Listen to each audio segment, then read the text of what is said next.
はい、木の店さん僕です。シタンの仲間みたいな感じで、南米シタンとかそんな感じで、言われてたんですかね。中南米のグラナディーロとか、そういう風な名前で、流通しているのかなと思います。実際この板は床柱をね、製作してた業者さんが、作って、それを市場にね、昔出品してたやつを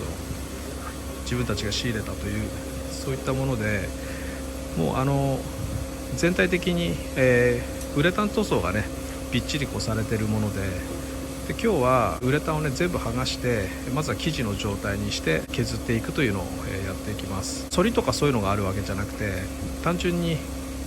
ウレタンの塗装をね剥がすという作業ですね。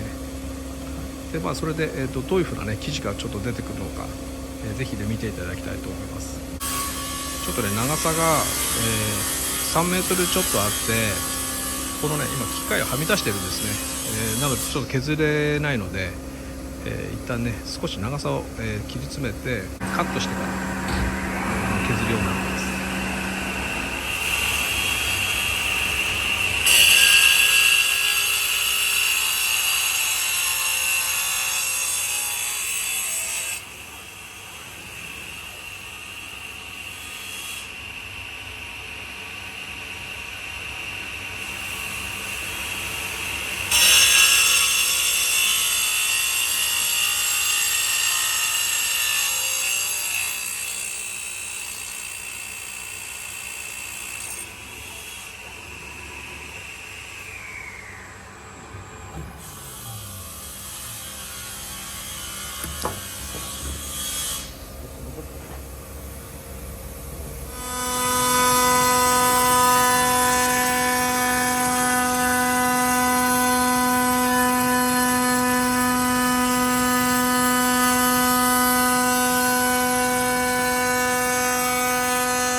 自動プレーナーで削ったんだけど、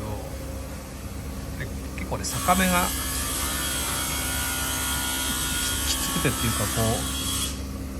ポソポソねやっぱり結構ねえぐれてしまったので、やっぱりCNC の方でねもう一回削りをやってみたいと思います。